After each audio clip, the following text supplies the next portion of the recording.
Kita akan belajar lebih banyak tentang selektor pada CSS. Ada sangat banyak cara memilih di CSS. Untuk itu saya akan bermain di halaman kontak.html. Silahkan dibuka filenya untuk yang punya.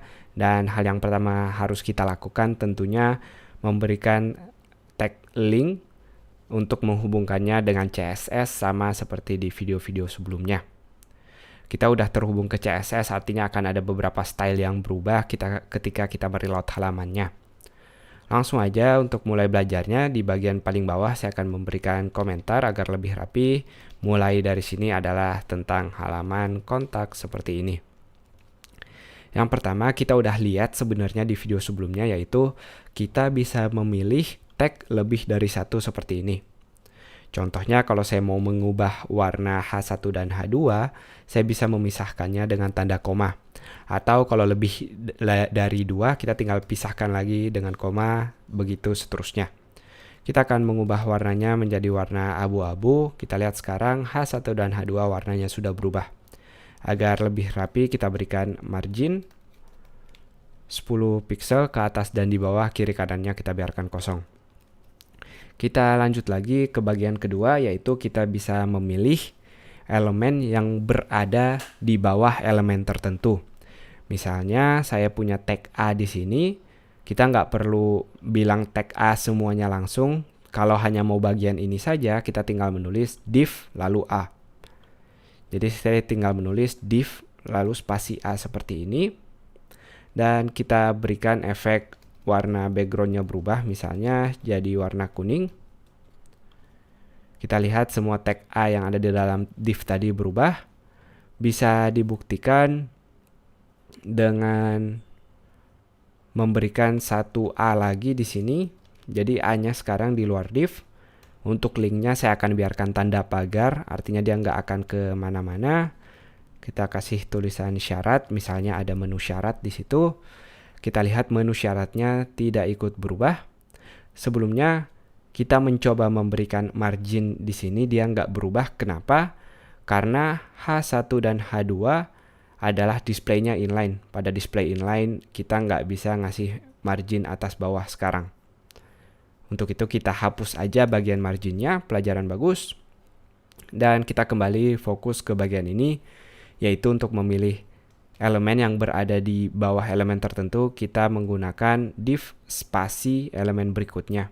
Teman-teman nggak harus tag, kalau mau ID, mau class, dua-duanya boleh, nggak ada masalah sama sekali. Kita udah buktiin kalau itu hanya berlaku untuk div yang ada di A-nya. Sekarang kalau kita kasih div di sini, kita bungkus bagian A-nya, kita bisa melihat efek yang sama. Dan begitu juga kalau tag A ini tidak langsung berada di bawah div, artinya kalau dia berada di dalam tag lain, misalnya saya punya tag span lagi di sini. Kita akan lihat sekarang dia tetap punya efek yang sama. Nah, sekarang kita akan lihat satu tag baru lagi. Kita hanya akan memilih bagian A yang berada langsung di bawah div. Caranya kita menggunakan tanda lebih besar dari di bawah ini. Saya akan berikan komentar di sini. Langsung di bawah parent-nya atau pembungkusnya seperti ini. Jadi kalau kita pindahkan sekarang background yellow ke sini dan komentar bagian atas kita hapus, kita akan melihat bagian syarat kembali hilang. Kenapa? Karena dengan tanda lebih besar dari ini, dia hanya akan memilih bagian A yang langsung di bawah div. Bagian syarat tidak kena karena bagian A ini tidak langsung di bawah div, tapi kita harus ada span dulu, baru dia ke A. Makanya dia tidak terpilih, karena dia tidak langsung. Lanjut lagi ke bagian berikutnya, ketika kita mau memilih satu elemen setelah elemen tertentu. Jadi kata kuncinya sekarang adalah setelah elemen. Misalnya saya mau memilih div setelah div di atasnya, jadi saya mau memilih div ini. Jadi kita pilih div setelah div. Kita akan berikan div-nya sekarang warna aqua. teman-teman lihat semua div yang ada di bawahnya akan terkena efeknya. Agar nggak bingung karena ada pelajaran berikutnya, saya akan bedakan lagi kenapa dia kena sekarang, karena div ini juga berada di bawah div. Jadi setiap div yang ada div sebelumnya akan kena efek yang sama. Jadi saya akan kasih contoh kalau saya punya tag P di sini.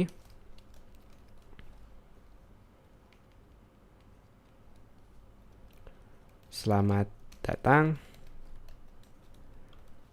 Efek aqua sebelumnya akan hilang karena div ini sebelumnya bukan lagi div langsung tapi ada tag P sebelumnya. Jadi plus sekali lagi akan memilih div yang sebelumnya ada div. Jadi kalau teman-teman menggantinya dengan P di sini, yang akan kita lihat aqua sekarang adalah pada div bagian ini.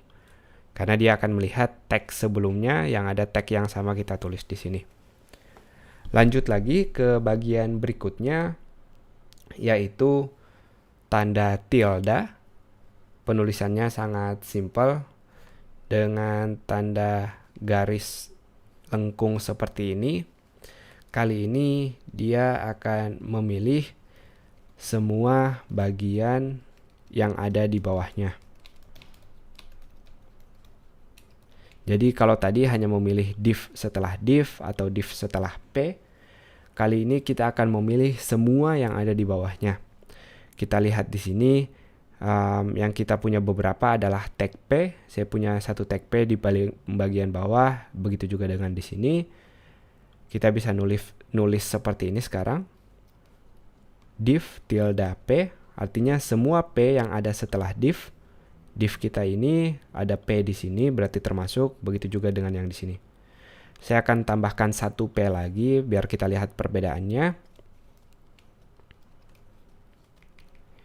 Ini paragraf atas. Jadi P ini tidak ada setelah div, artinya dia tidak akan terkena efeknya karena efek tilde ini hanya yang ada di bagian bawahnya aja.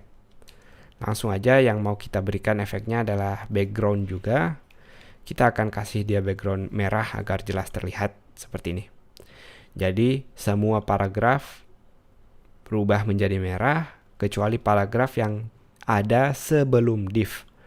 Kita lihat si P ini munculnya sebelum div, makanya dia tidak terkena efek tilde tadi. Itu dia, cukup banyak. Silahkan teman-teman pelajari. Sampai jumpa di video berikutnya.